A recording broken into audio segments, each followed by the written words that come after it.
Hi hello friends, എല്ലാ കൂട്ടുകാർക്കും നാളത്തെ പ്രൊമോ റിവ്യൂയിലേക്ക് സ്വാഗതം. അങ്ങനെ ഷ്യാമിൻ്റെ മുമ്പ് വെച്ചിട്ട് എനിക്ക് ആ പെൺഡ്രൈവിൻ്റെ ലോക്കറ്റ് ഊരാൻ വേണ്ടി നോക്കുമ്പോഴേക്കും അത് പറ്റുന്നില്ല കേട്ടോ. ശ്രുതിക്ക് മനസ്സിലായി അപ്പോൾ പെൺഡ്രൈവിൻ്റെ ആ ലോക്കറ്റ് ഇയാൾ മാറ്റി എന്നുള്ള കാര്യം. എനിക്ക് പറഞ്ഞിട്ട് ശ്രുതി ഊരാൻ പറ്റുന്നില്ല, ഇയാൾ ലോക കള്ളനാണ്, ഇയാളെ ലോക്കറ്റ് മാറ്റിയെന്ന് പറയാണ്. ആ സമയത്ത് പെട്ടെന്ന് തന്നെ ഷ്യാം പൊട്ടിച്ചിരിക്കുകയാണ്. കണ്ടില്ലേ, എൻ്റെ ലോക്കറ്റ് പെൺഡ്രൈവാണ് പോലും. ഇവർ രണ്ടൊരു അസഭ്യം പറയാണ്, നോണ പറയാണ്. നോക്കഞ്ജലി മോളെ, ഇവള് പറയുന്നത് വിശ്വസിക്കട്ടോ, ഇവള് ലോക ഫ്രോഡാണ്. ഞാൻ എടുത്ത് കുറച്ച് നാൾ മുമ്പേ പറഞ്ഞില്ലേ, ഇവള് വെറും ഒരു പെണ്ണല്ല, ഇവൾക്ക് എന്തൊക്കെയോ ദുരുദ്ദേശമുണ്ടെന്ന് ഞാൻ അന്നേ നിന്നോട് പറഞ്ഞില്ലേ. ഇവിടെ ലാവണ്യനെ പഠിപ്പിക്കാൻ വേണ്ടി എന്തൊക്കെയോ പഠിപ്പിക്കാൻ വേണ്ടി ഇവള് വന്നല്ലോ.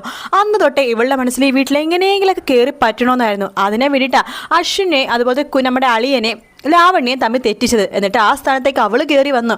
ഈ സ്വത്തുക്കൾ അതിലാണ് ഇവളുടെ കണ്ണ് എന്നിങ്ങനെ പറയണം.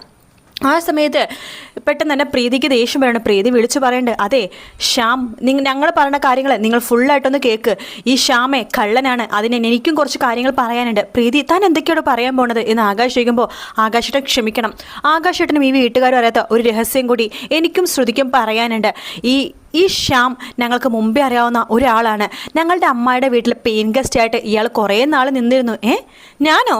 സ്വന്തമായിട്ടൊരു വീടുള്ളപ്പോൾ ഞാൻ തന്നെ നിങ്ങളുടെ വീട്ടിൽ അമ്മായിയുടെ വീട്ടിൽ നിൽക്കണം? എന്തിന് എന്ന് ചോദിക്കുമ്പോഴേക്കും പ്രീതി പറയണ്ട്, അത് വേറൊന്നിനല്ല, ശ്രുതിനെ വിവാഹം കഴിക്കാൻ വേണ്ടിയിട്ടാണ് ഇയാൾ ഞങ്ങളുടെ വീട്ടിൽ താമസിച്ചത്. എന്നിട്ട് എൻ്റെ അച്ഛനെയും അമ്മേനെയും സ്വാധീനിച്ച്, അമ്മായിനെ സ്വാധീനിച്ച് ശ്രുതിയുടെ കയ്യിൽ വിവാഹ നിശ്ചയ മോതിരം വരെ ഇയാളെ ചേർത്തി. ഇയാൾ അവിവാഹിതനാണെന്ന് പറഞ്ഞിട്ടാണ് ഞങ്ങളുടെ വീട്ടിൽ പെയിൻ ഗസ്റ്റ് ആയിട്ട് നിന്നത്. ശ്രുതിക്ക് ആ വിവാഹത്തിന് ഒട്ടും താല്പര്യമില്ല പോലും അമ്മായി നിർബന്ധിച്ച് ആ ഒരു വിവാഹ നിശ്ചയം നടത്തി. ഞങ്ങൾ മാത്രമുള്ള ഒരു വിവാഹ നിശ്ചയം. അത് അഞ്ജലി ചേച്ചിക്ക് അറിയായിരിക്കുമല്ലോ. ഇവളെ വിവാഹ നിശ്ചയം പെട്ടെന്നായിരുന്നു കഴിഞ്ഞതെന്ന് അന്ന് അഞ്ജലി ചേച്ചി ഇവിടുത്തെ ചോദിച്ചതുമാണല്ലോ, പെട്ടെന്ന് എന്താ വിവാഹ നിശ്ചയം നടത്തിയതൊക്കെ. അതിനുള്ള കാരണം ഇതന്നെയായിരുന്നു. അഞ്ജലി ചേച്ചി പെട്ടെന്നായിരുന്നു ഇയാളെല്ലാം ചെയ്തു കൂട്ടിയത്. അതിനുശേഷം ഇയാളുടെ കള്ളത്തരങ്ങളൊക്കെ ഞങ്ങൾ മനസ്സിലാക്കണത് എൻ്റെയും ആകാശേട്ടൻ്റെ കല്യാണത്തിന് തലേ ദിവസമാണ്. അപ്പോഴേക്കും കാര്യങ്ങളൊക്കെ കൈവിട്ടു പോയിരുന്നു.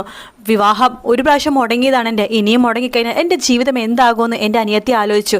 അതുകൊണ്ട് അവൾ ആ കാര്യം പറയാതിരുന്നത്. പിന്നെ ശ്യാമിന് ഒരു അവസരം കൂടി അവൾ കൊടുക്കായിരുന്നു, അഞ്ജലി ചേച്ചിയുടെ കൂടെ മാന്യ മര്യാദയ്ക്ക് നല്ലൊരു ഭർത്താവായിട്ട് ജീവിക്കാനുള്ള അവസരം.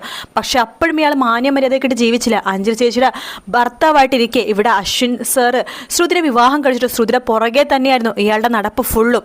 അങ്ങനെയാണ് അശ്വിൻ സാറിനെ ഇയാൾ അപായപ്പെടുത്താൻ വേണ്ടി നോക്കിയത് എന്നിങ്ങനെ പ്രീതി പറയാണ്.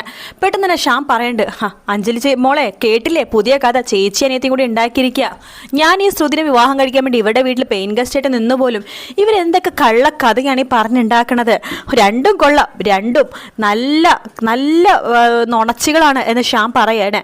ശേഷം ശ്യാം പറയുന്നുണ്ട്, അഞ്ജലി മോളെ ഇനി നീ ഞാൻ നിന്നോട് ഇതുവരെ പറയാത്ത ഒരു മഹാരഹസ്യമുണ്ട്, ഈ കുടുംബത്തോട് പറയാത്ത മഹാരഹസ്യം. ഈ കുടുംബം നശിഞ്ഞു പോകുന്നത് കാണാതിരിക്കാൻ വേണ്ടിയിട്ടാണ് ഞാൻ ഈ രഹസ്യം നിങ്ങൾ ൊന്നും പറയാതിരുന്നത്.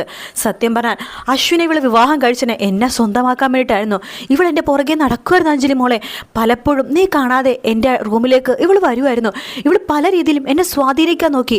അശ്വിനെ അല്ല, എന്നെയാണ് ഇവൾ ഇഷ്ടമെന്ന് പറഞ്ഞിട്ട് എൻ്റെ പുറകെ നടക്കുമായിരുന്നു ഇവള് എന്ന് പറയാണ്. അത് കേൾക്കുമ്പോഴേക്കും അഞ്ജലിയുടെ മുഖമൊക്കെ അങ്ങോട്ട് മാറുവാട്ടോ. ശ്രുതിനെ ദേഷ്യത്തോടെ നോക്കാണ്. ശ്രുതി പറയണ്ടേ, ഇല്ല ഇഞ്ചില ചേച്ചി, ഇയാൾ പറഞ്ഞതൊക്കെ കള്ളമാണ്.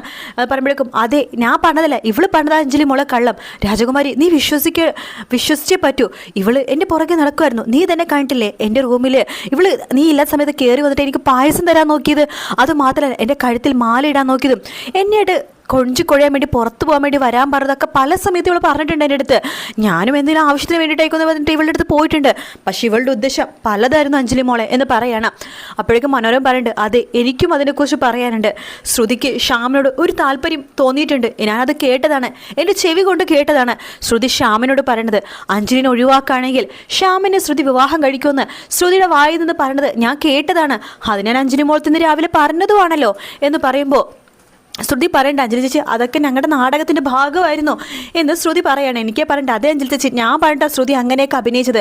ഇയാളെ മുമ്പിൽ പിടിച്ചു നിൽക്കാൻ വേണ്ടിയിട്ട്, ഇയാളുടെ വായി നിന്ന് സത്യങ്ങൾ അറിയാൻ വേണ്ടിയിട്ട് ഞാൻ പറഞ്ഞിട്ടാ ശ്രുതി അങ്ങനെയൊക്കെ അഭിനയിച്ചത്. അല്ലാതെ ശ്രുതിക്ക് ഒരിക്കലും ഇയാളെ പോലത്തെ ഒരാളെ സ്നേഹിക്കാൻ കഴിയില്ല. ശ്രുതിക്ക് എപ്പോഴും ഇഷ്ടം ഈ ഒരാളെ മാത്രമാണ്, അത് ഈ അശ്വിൻ ബ്രോയാണ് എന്ന് പറയാണ്. എനിക്ക് പറയുന്നുണ്ട്, അത് മാത്രമല്ല ഈ ശ്യാം ബ്രോയുടെ കയ്യിൽ നിന്ന് പല സത്യങ്ങളും മനസ്സിലാക്കാൻ വേണ്ടി ശ്രുതി കുറച്ച് അടുപ്പം കാണിച്ചു.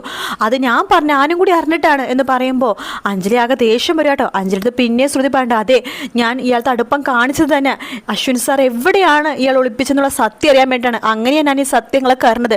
പിന്നെ സച്ചിയേട്ടന് സഹായിച്ചു. അങ്ങനെയാണ് ഞങ്ങൾ അശ്വിൻ സാറിനെ കണ്ടുപിടിച്ചെന്ന് പറയുമ്പോൾ മതി ശ്രുതി നിർത്ത്, എനിക്കെല്ലാം മനസ്സിലായി എന്ന് പറയാണ് അഞ്ജലി ചേച്ചിക്ക് എന്ത് മനസ്സിലായി എന്നാ പറയണത്?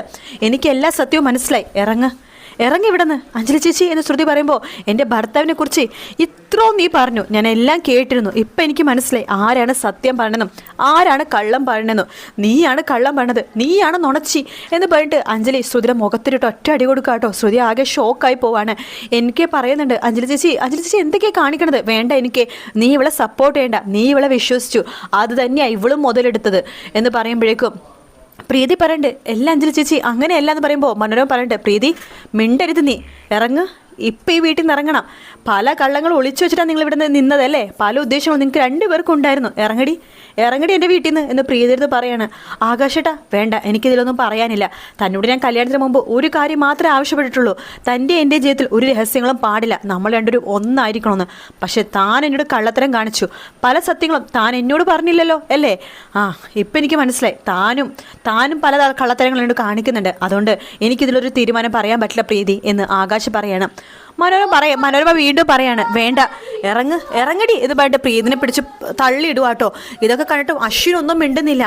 ശേഷം അശ്വിൻ പറഞ്ഞിട്ട് ചേച്ചി വാ നമുക്ക് പോകാം എന്ന് പറഞ്ഞിട്ട് മുകളിലേക്ക് അശ്വിൻ അഞ്ജലിയെയും കൂട്ടിക്കൊണ്ട് പോണ സമയത്ത് ശ്യാം പറയുന്നുണ്ട്, ശ്യാമിൻ്റെ വിചാരം ശ്യാം എന്തോ വിജയിച്ചു, ശ്യാം പറഞ്ഞതൊക്കെ അശ്വിനും ആ വീട്ടുകാരും വിശ്വസിച്ചു എന്നുണ്ടോ ശ്യാമിൻ്റെ വിചാരം. ശ്യാം പറയുന്നുണ്ട് അതെ അളിയ അങ്ങനെ അങ്ങോട്ട് പോയാലോ, എന്നെ പറ്റി ഇത്രോ അപവാദം പറഞ്ഞ ഈ ചേച്ചി അനിയത്തിനെയും ഇവിടെ ഇനി വെച്ച് ഉറപ്പിക്കാൻ പറ്റില്ല, രണ്ടിനെയും ഇപ്പം തന്നെ ചവിട്ടി പുറത്താക്കളിയാ എന്ന് പറയാണ്. അത് കേൾക്കുമ്പോഴേക്കും അശ്വിനാകെ ദേഷ്യം വരും കേട്ടോ. അശ്വിൻ നിലത്തേക്ക് ഇങ്ങനെ ഇറങ്ങി വരുവാണ്. ശേഷം ശ്യാമിനിങ്ങനെ നോക്കുന്നുണ്ട്. എന്നിട്ടൊരു ഒറ്റ അടി വെച്ച് കൊടുക്കുക കേട്ടോ. ഇത് എൻ്റെ ചേച്ചിനെ താൻ പറഞ്ഞ് പറ്റിച്ചതിന്. അപ്പുറത്തെ കവിളിട്ട് ഒറ്റ അടി വെച്ച് കൊടുക്കണ്ടേ, എൻ്റെ ഭാര്യനെ ശല്യപ്പെടുത്തിയതിനാ ഈ അടി. എൻ്റെ ഭാര്യനെ ഞാൻ വിശ്വസിക്കണമായിരുന്നു, ഇവളെ ഞാൻ വിശ്വസിച്ചില്ല. പല സമയത്ത് ഇവളുടെ സത്യം പറയാൻ വേണ്ടി വന്നതാ, ഞാൻ ഇവളുടെ വാക്ക് ഒരിക്കൽ പോലും കേട്ടില്ല. അതിനുള്ള ശിക്ഷ ദൈവം എനിക്ക് തന്നത്. ഇനി ഞാൻ എൻ്റെ ഭാര്യനെ ചേച്ചിനെ കൈവിടില്ലടോ, താനാണ് കള്ളത്തരം കാണിച്ചത്, തന്നെക്കുറിച്ച് ഒന്നും മനസ്സിലാവില്ലെന്നാണ് താൻ വിചാരിച്ചത്. അശ്വിൻ ഒരു പൊട്ടനാണെന്നാണോ താൻ വിചാരിച്ചത്? ഞാൻ തന്നെ കണ്ടിട്ടില്ല ശരിയാണ് കുണ്ടകളുടെ കൂട്ടത്തിൽ, പക്ഷേ ശ്രുതി പറഞ്ഞപ്പോൾ എനിക്ക് വിശ്വാസമാണ്. മാത്രമല്ല തെളിവുകളെല്ലാം തനിക്കെതിരെയാണ്. താൻ അല്ലെങ്കിലും ഒരു കള്ളനാടോ, എനിക്കിപ്പോൾ എല്ലാ സത്യങ്ങളും മനസ്സിലായി.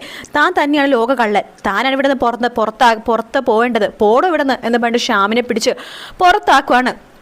പ്രീതിനെയും ശ്രുതിനെ വീട്ടിൽ തന്നെ വെക്കുവാണ് അശ്വിൻ. ശേഷം വാതിൽ കൊട്ടി അടക്കുന്നുണ്ട്. അത് കാണുമ്പോൾ അഞ്ജലിക്ക് അശ്വിനോടും ദേഷ്യം തോന്നും കേട്ടോ. തൻ്റെ ഭർത്താവിനെ അശ്വിൻ പിടിച്ച് പുറത്താക്കിയല്ലോ, തൻ്റെ ഭർത്താവ് കുറ്റക്കാരനല്ല എന്നാണ് അഞ്ജലിയുടെ അതുവരെയുള്ള വിശ്വാസം. പിന്നീട് നാളെ ആണ്ട്ടെ ഇങ്ങനെ അഞ്ജലി ഇങ്ങനെ ആലോചിച്ചിട്ടാണ് അശ്വിൻ്റെ ശ്രുതിയുടെ മേളിൽ ഒരു നുണയുമില്ല, ശ്യാമാണ് കള്ളത്തരം കാണിച്ചത്. പിന്നീടാണ് ആലോചിച്ച് നമ്മുടെ അഞ്ജലി ആ ഒരു തീരുമാനത്തിലെത്താണ്, ശ്യാമിനെ ഉപേക്ഷിക്കുക എന്നുള്ള തീരുമാനത്തിൽ. എന്തായാലും കാത്തിരുന്ന് കാണാം ഫ്രണ്ട്സ്. വീഡിയോ ഇഷ്ടപ്പെടുകയാണെങ്കിൽ ലൈക്ക് ചെയ്യാനും സബ്സ്ക്രൈബ് ചെയ്യാനും കമൻറ്റ് ചെയ്യാനും മറക്കല്ലേ. മറ്റൊരു വീട്ടിൽ കാണാം. Take care, bye bye.